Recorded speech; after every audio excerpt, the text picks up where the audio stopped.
Hey, everybody. Welcome to another week of Mavens of Data.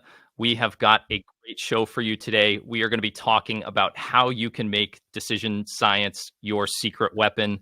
I've got a great guest here with me, Matthew Brandt, aka Matty2shoes. It's going to be a lot of fun. These are some of the topics that we're going to get into today, and should be a lot of fun. It'll be kind of a free-flowing conversation, so not perfectly linear, but promise we'll hit these ones at least and a lot more. And so with that, Matty, would love for anybody in the audience who isn't familiar with you yet, could you give a little bit about your background and tell us what you do? Absolutely. Thank you again for having me on the show.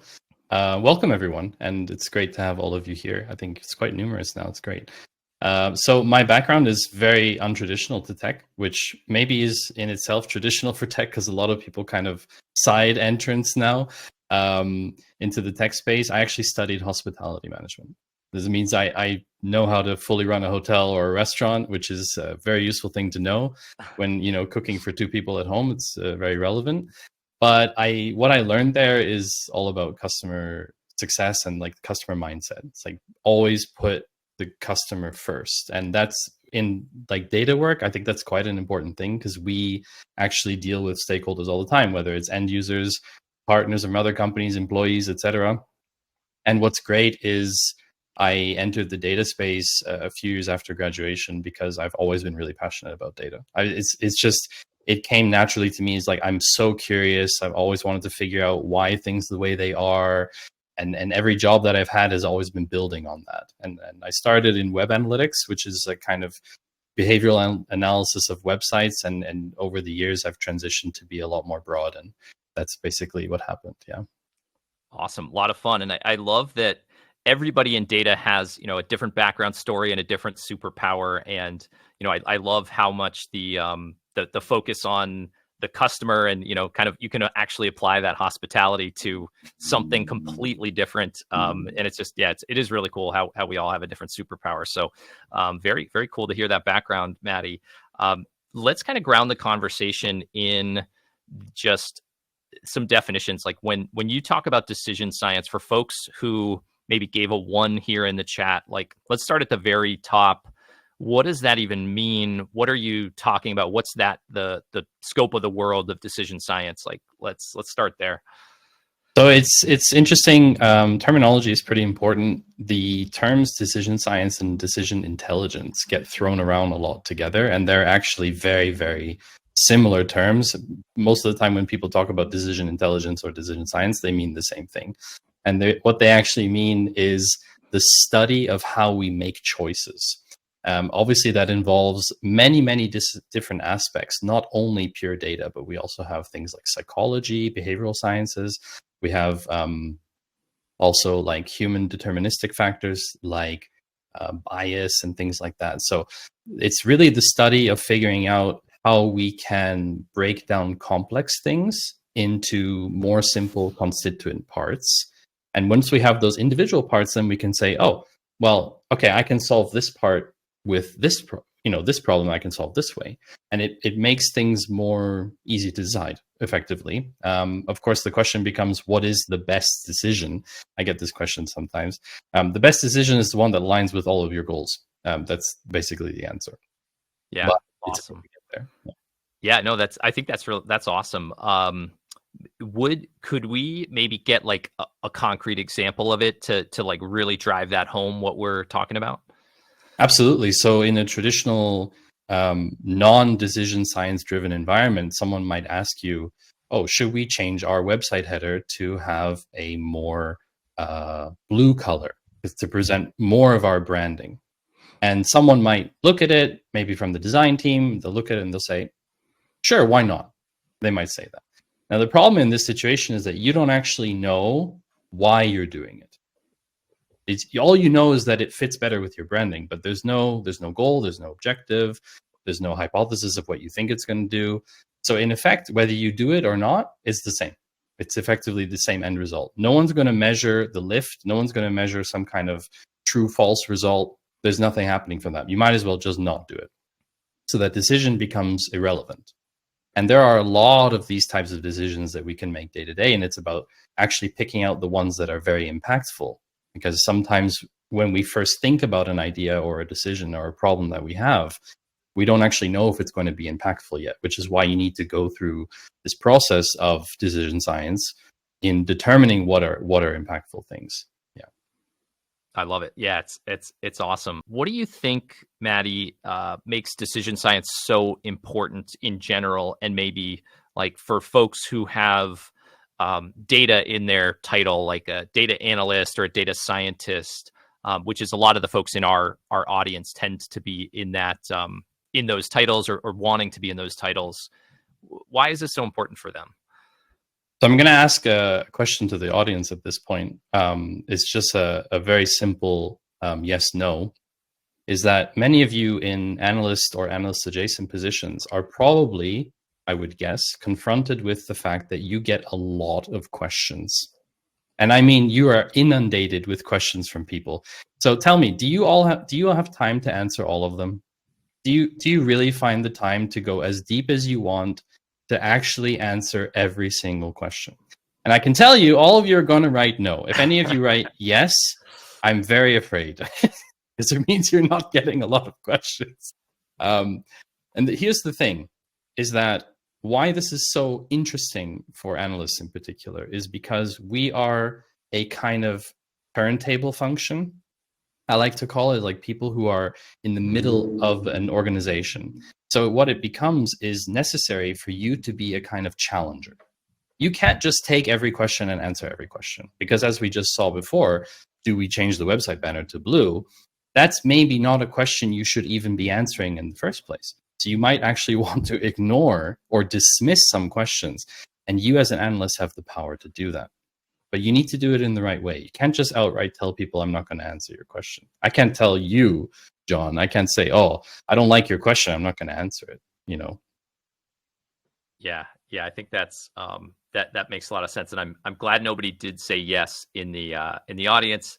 Everybody says no. You know, I definitely feel that pain too. It's funny how you feel like as somebody in data, you've finished this long, exhaustive analysis usually, and typically the outcome is like 6 additional heavy questions that would take you a long time to answer at the end of the meeting, right, when you present it. So yeah, I think that framework is super important. If folks, Matty, are starting to try to implement more of decision science thinking, what are some pitfalls? Like, what are things that people usually get wrong when trying to approach this? So one of the big things is that you try and do it perfectly. I guess this applies to a lot of different things, but with decision science or these kind of intelligence-based approaches, a lot of people think, I need to apply the framework from end to end. I need to go through the motion. I need to go through every single step. Otherwise, it's not going to work. And fortunately, that's not the case. Fortunately, there's a lot of flexibility in how you do things, because you have to remember, you're starting at 0. Yep. What you have now, and then anything you do on top of that is likely to be an improvement. There's a very, very small chance that you do something on top of that, and it's not a good thing. I believe that all of you are very capable and smart people. So that's basically one of the pitfalls, is people trying to like strive for perfection before they actually just try and get their feet wet first. So rather than, you know, dipping your toes in the water and kind of like feeling out things and going step by step, just dive in. Just dive straight in and go for it and do your best. And it's funny. I mean, isn't that kind of a pitfall to like so many things that we would try to do, is overthinking and, you know, prioritizing perfection over progress. So I love that. Absolutely. Done is better than perfect. That's right. Yeah. Other than that, so that's amazing advice. Like, just take a step. Don't worry about getting the full journey perfect right now. Other than that advice, for somebody who is starting out, what's another piece of really advice towards getting this right? So this actually goes to one of the questions that was asked as well from Dominic, about whether people specifically request this. You should not expect anybody to ask you to do this approach. I mean, it can be very hard to get stakeholders to follow any kind of process, even if you have like a very simple process of like, please put your requests here or something like that.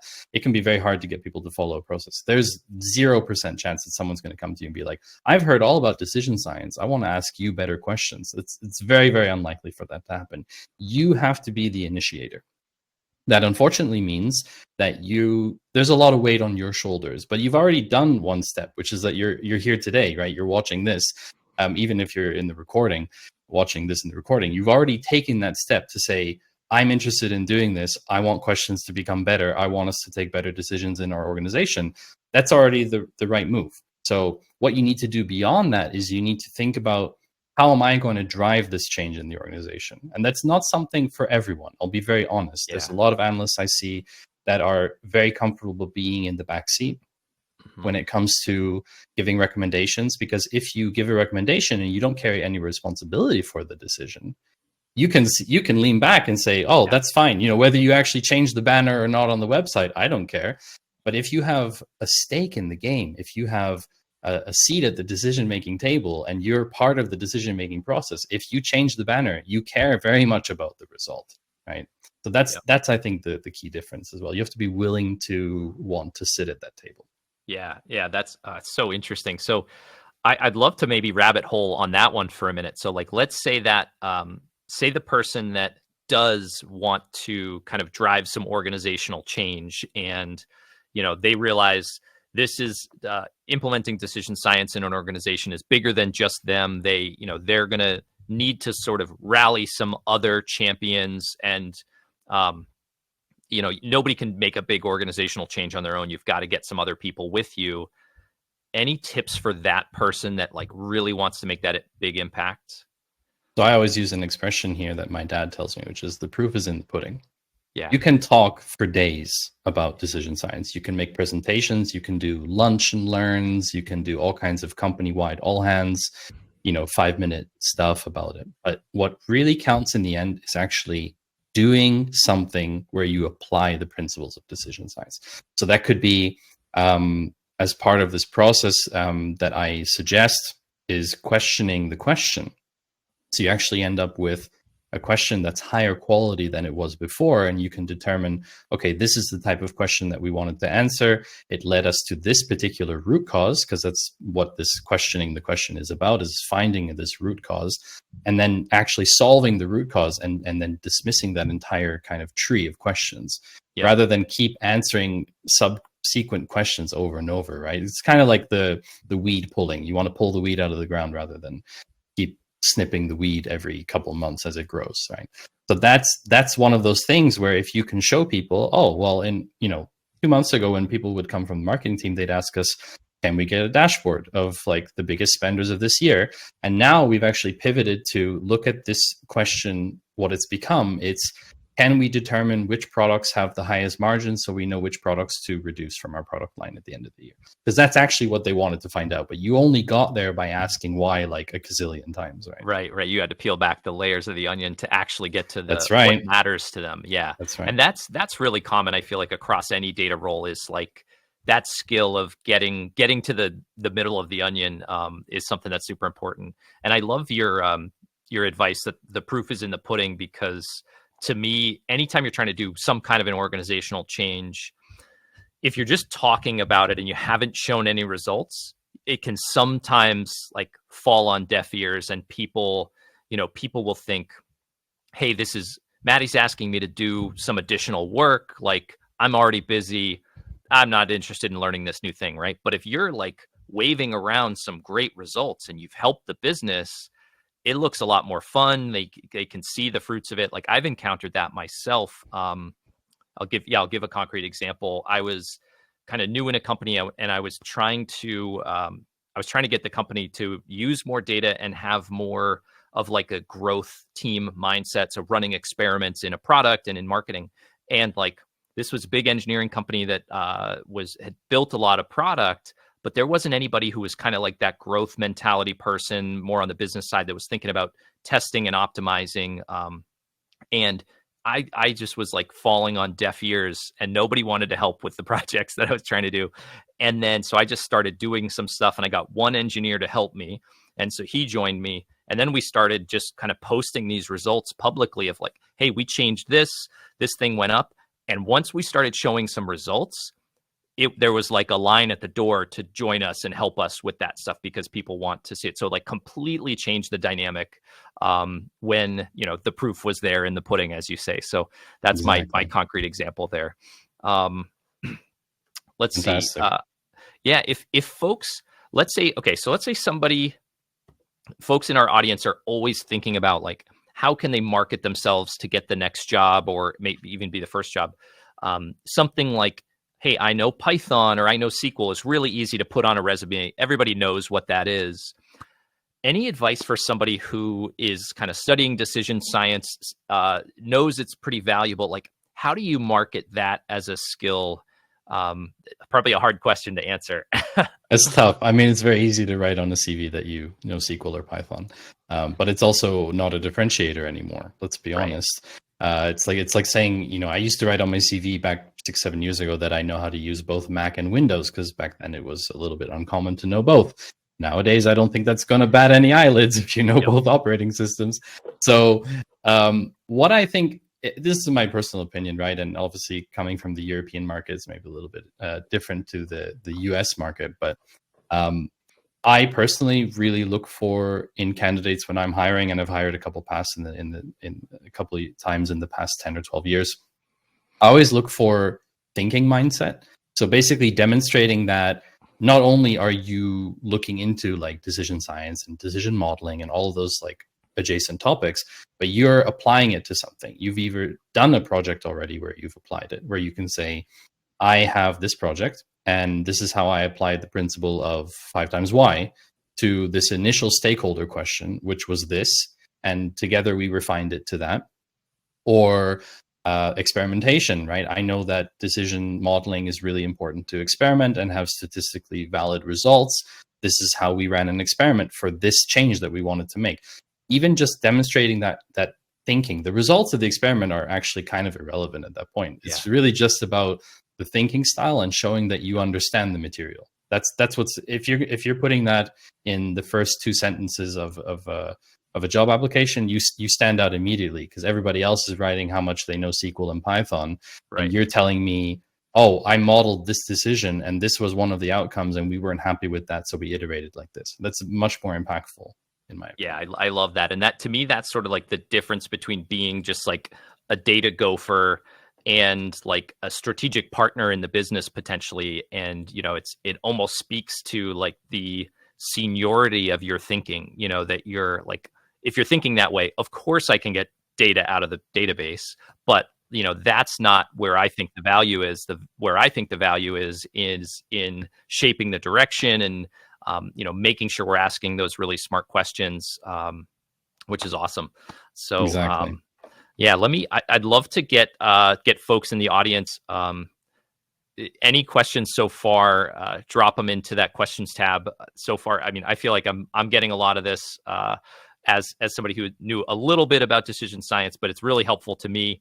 I'm sure it's been really helpful to folks in the audience too. So I'm curious, what maybe if we got even take a step back from decision science and just like career advice for people in data in general. Do you have any good career advice for somebody who's maybe just starting out? You seem like you're a guy who's been around the block a little bit and knows what he's talking about. And I sometimes that career advice could be some of the best stuff that our folks are looking for.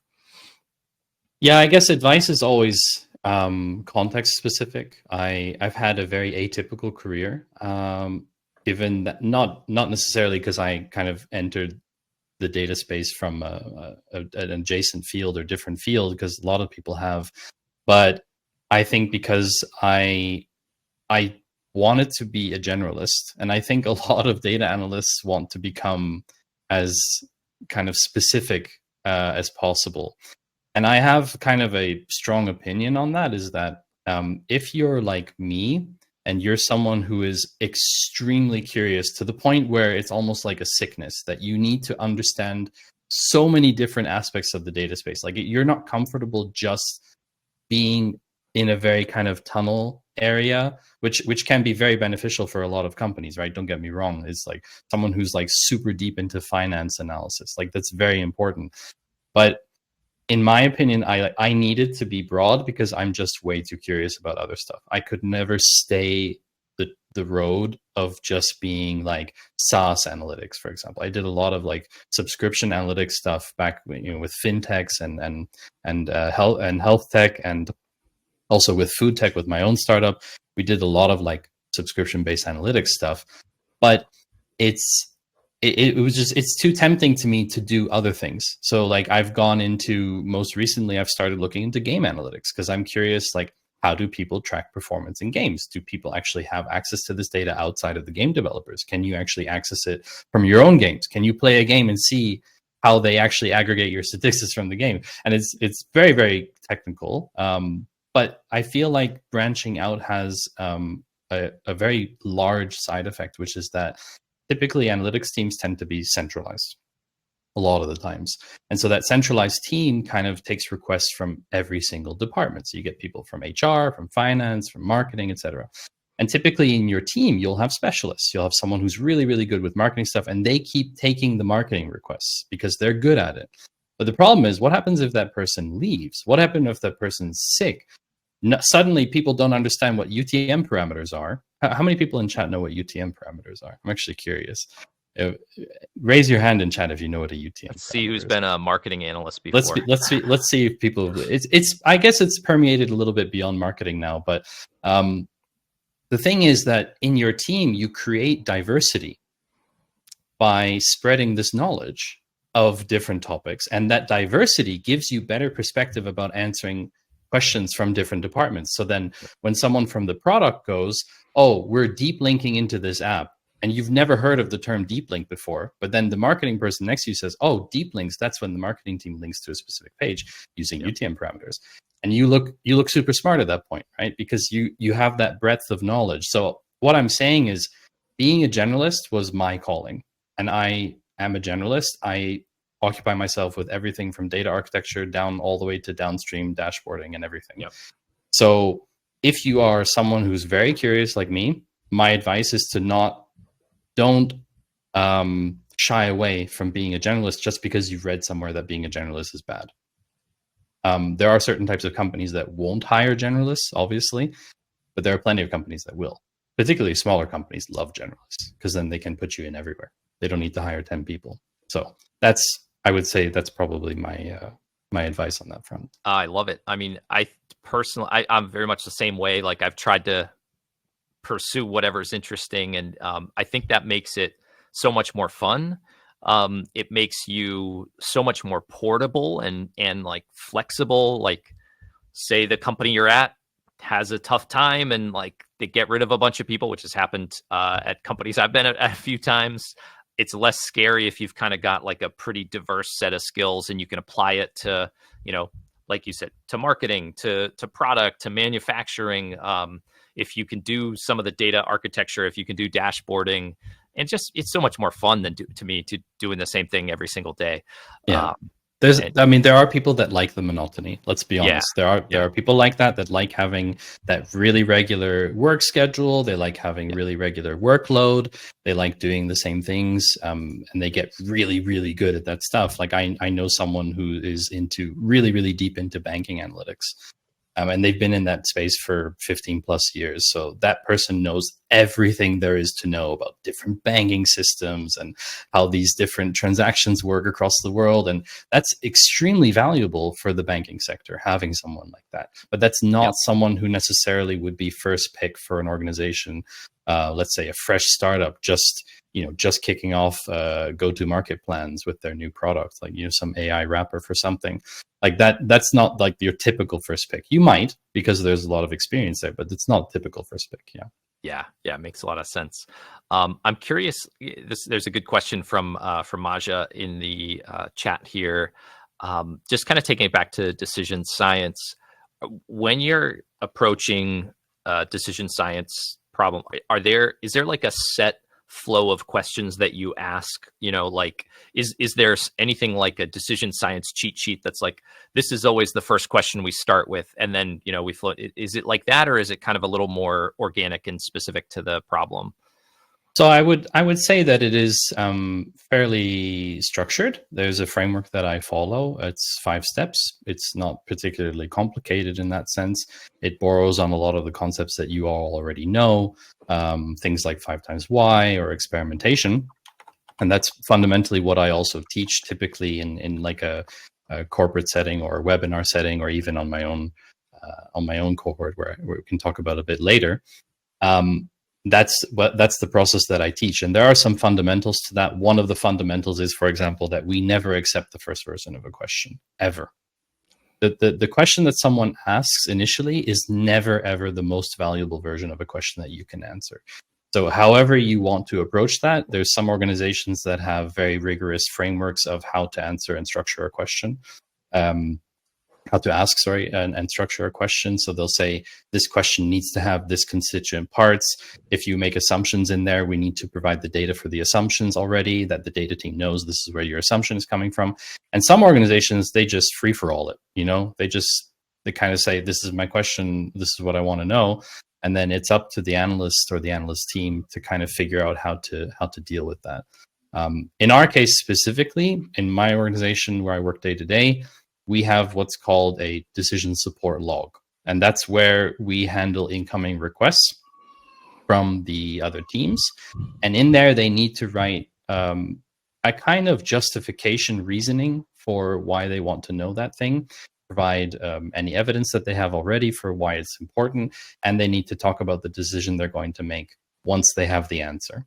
And I think that's probably the point where every company is the same, is that if you get to a point in your line of questioning where you think that you've reached something kind of consensus, if that person doesn't know what they're going to do with the answer yet, don't bother answering the question. Not there yet, yeah. No, they're not ready. Awesome. I mean, I think that kind of is, I love that framework right there. And hopefully that helps answer your question, Maja. So Matty, let's turn it around to the audience. We'll put you in that hot seat and have you answer the questions on the spot. First, there's a question here from Tabiko. They say, how do you navigate a situation with a client or team where a disagreement arises and they're wrong and maybe they're adamant or stubborn about it, but pointing it out would sour the rest of the collaboration? It's interesting. That's a very tough question. I guess in this situation particularly where they're wrong, it depends on how wrong. If they're wrong to the extent that the company will never notice it on a balance sheet, like it's really just like a couple of cents or a couple of dollars, it's not worth souring the relationship. Maybe you don't nitpick. No, yeah. You don't want to nitpick. I know it's hard as an analyst. Like I'm also the nitpicky type, where it's like, you know, actually this is rounded. It's not actually supposed to be rounded, but you know, you have to kind of pick your battles, as they say. Mm-hmm. That being said, if there's a situation with a client team, so if it's internal, I would highly advise you to speak to this person in person. The person who's kind of driving that wrong narrative, speak to that person one-on-one. At best, like if you can do it in person, even better. I think that's a conversation that should be had in person. But if you don't have that chance, do it one-to-one remotely and try to walk them through how you came to your conclusion. But before you do that, you're going to ask them to show you their work. And this is where one of two things will happen. Either one, they haven't done the work and they can't show you this work. And you don't ask them to prepare for this call. You just say, oh, you know, want to do one-on-one to talk this through, if that's okay. So either they don't have work and they can't show you the work, in which case that the end of that conversation is basically, thank you for telling me, I see my point now. Yeah. The other option is that they do have work and you're in a place where you don't have to criticize their work. You can just say, okay, I actually chose a different way, and you show them how you did it. And hopefully 90% of the time, they should see that what they did is factually incorrect. Yep. There's never a situation where you're going to want to outright call and say, that's wrong what you did. I don't think that's a good approach in general, because the kind of name and shame thing doesn't go down so well. Yeah. Oh man, guys, I hope you are taking notes You'll maybe even want to watch the recording for this one again. All of that is such good advice. Matty, you seem like somebody I would love to work with. Thank you. I Appreciate think that. there's a couple of things that I love about that. I love that you said, like, hey, look, let's make this a private conversation first. Like, then you're doing at least everything you can to sort of remove their ego, not make them feel like they have to be defensive in front of a group, right? So that's brilliant. Exactly. Much more likely to do it, and much more likely to be collaborative in that setting than combative. And then the other thing that you hit on, that we talk about this at Maven all the time internally, is at Maven, we debate the reasoning. We don't debate the conclusion. And I think that's so important. And it's just another way of saying the same thing that you said, is like, have they done the work? Because so I think what's really interesting is, like, I think you said, like, most of the time if you start to debate the reasoning, they'll come around to your side. And the other thing I'll add is, like, I can be pretty adamant that I'm right and I think somebody else is wrong. And then they show me their reasoning. And sometimes I go, oh, I hadn't considered something really important that they had, and I'm the one that's wrong. And really, at the end of the day, and this is another thing that we say that goes along with that, is like, we don't care who was right at the beginning of the conversation. We care that we figure out the right answer at the end. And, like, again, I think I'm just different ways of saying exactly what you were already saying. Yeah, but I agree. And that's a really, really good point that you mentioned as well, is like being able to also recognize that you are actually wrong because you didn't consider missing information. This is something that's going to distinguish you from a kind of beginner starting out analyst, because that analyst is going to be very timid to admit that kind of thing. It takes a certain amount of maturity to say, I messed up, or I didn't consider this information. And you have to just consider it as a rite of passage. It's something that we all do. I made 2 mistakes last week, which were pretty large, actually. And the first thing I did towards my organization was own it, was saying, oh, this is wrong, and it's wrong because of a mistake I made. This is what we need to do to correct it. And nobody's interested about the fact that you made the mistake. They're interested in the fact that you've owned up to it and said, oh, this is what we need to fix. And the correct action is taken. That's right. Exactly. Corrective action is much more important. Like, I love to be wrong because it means at the end of the conversation, at the end of the day, I'm going to be in a stronger place than when I started. So, like, when somebody points out that I'm wrong, I appreciate that, right? And that's it happens a lot. So, but anyway, amazing advice. Amazing way to start the Q&A. Let's see. This one's from Noor. Noor says, can you give some examples of decision science? Like, how does it look for a beginner, for somebody who's in the middle, and maybe an expert level in data? Like, what does this kind of look like at different stages?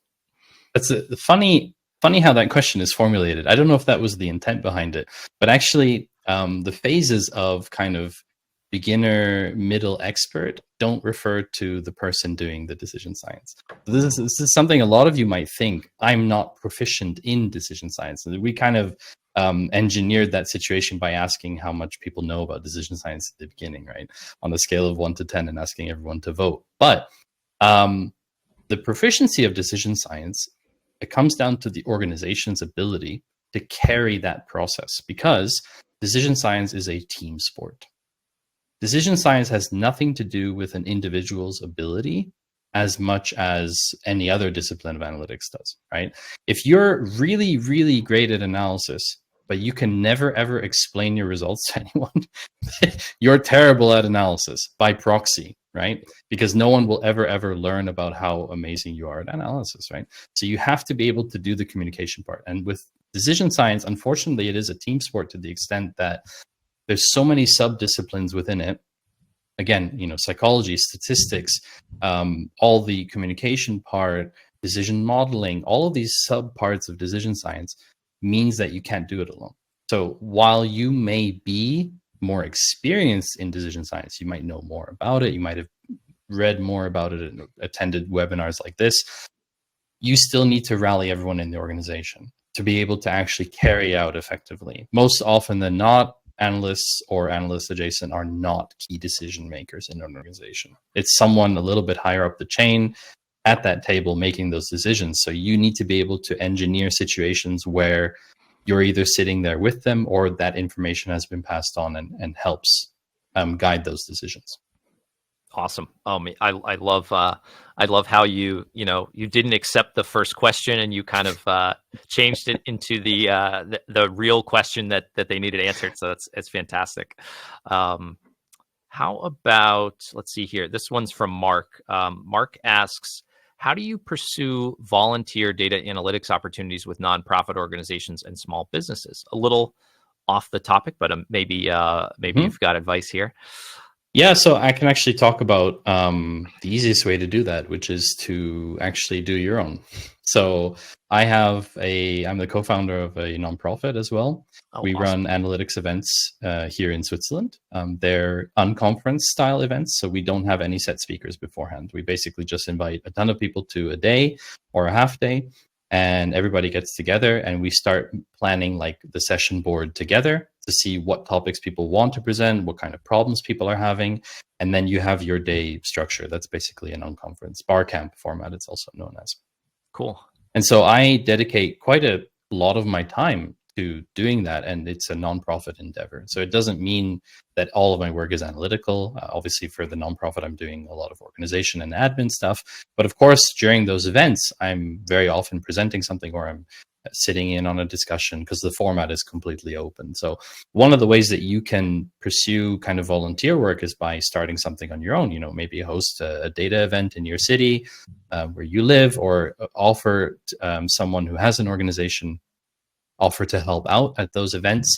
That's something that you can do, which is great, puts you in contact with tons of other data people as well, grow your network, all that kind of good stuff.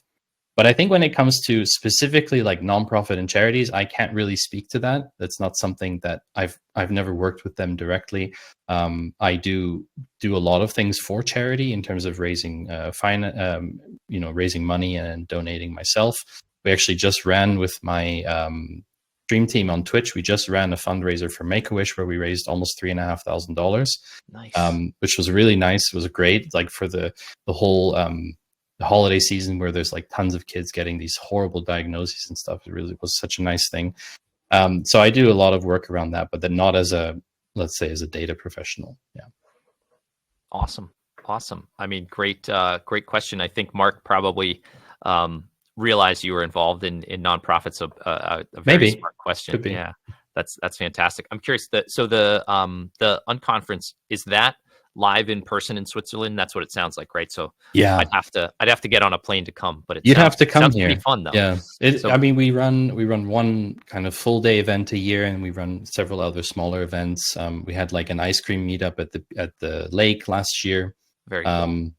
Yeah, we try and do like different formats too. We've had like fireside analytics where we had like there's a lot of like public grill spots in the city of Zurich. So we met up at like one of these public spots and people could like throw sausage on the grill and talk about data stuff. So really, Awesome. really cool formats. Yeah.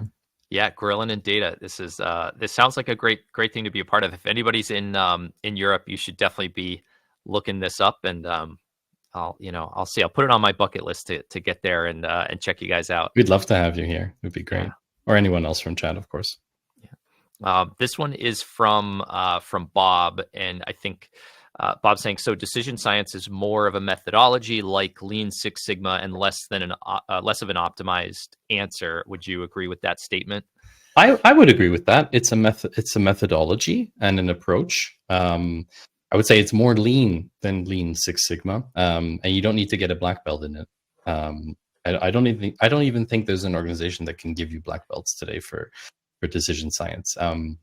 And if anyone's like trying to sell you like black belts, certification. Yeah, I would be very, very skeptical of that right now. I mean, Gartner is talking about decision engineer as a function, as a title, and saying that that's like the beginning of the hype cycle now for like the next 10 years. So to give you a kind of idea of the space, but decision modeling and like decision intelligence as a space has been around since the 60s. It's not a new discipline. It's just people are realizing maybe answering questions isn't what businesses are hiring data people for. Maybe it's to actually make better decisions. Yeah, it's interesting. So that's another thing that people, I want to probe a little more on that, because folks in our audience, a lot of times they're asking like, hey, should I get this Power BI certification from Microsoft, or a SQL certificate from MySQL or Oracle? that says they've passed some kind of a test, it sounds like there's probably no kind of trusted body that's doing that right now for decision science.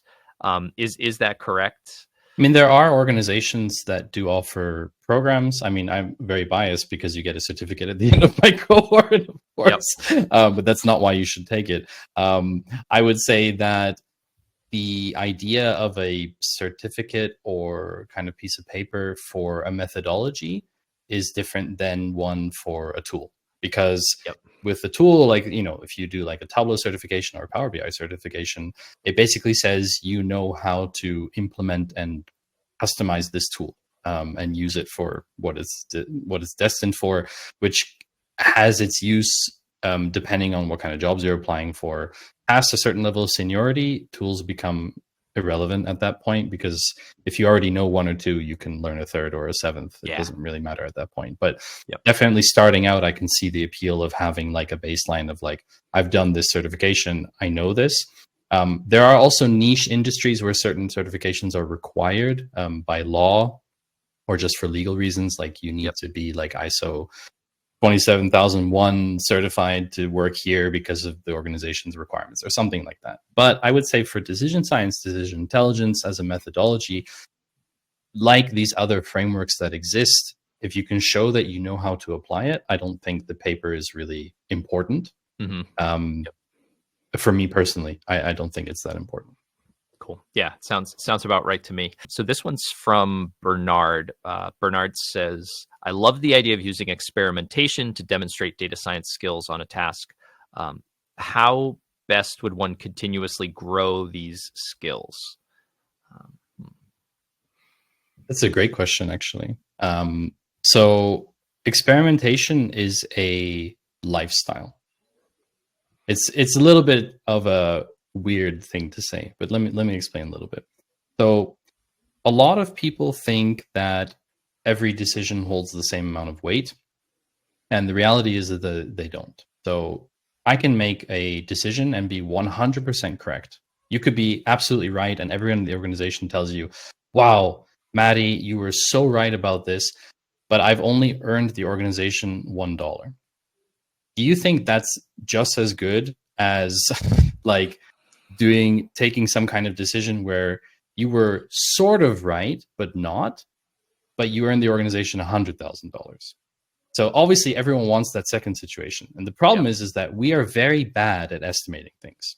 As humans, we are just terrible at this. We can't see into the future. We have like just a mental block. So experimentation is a lifestyle. You need to choose to always believe that you don't know what's going to happen, rather than trying to give any kind of assumption or hypothesis. You have to just accept that you don't know.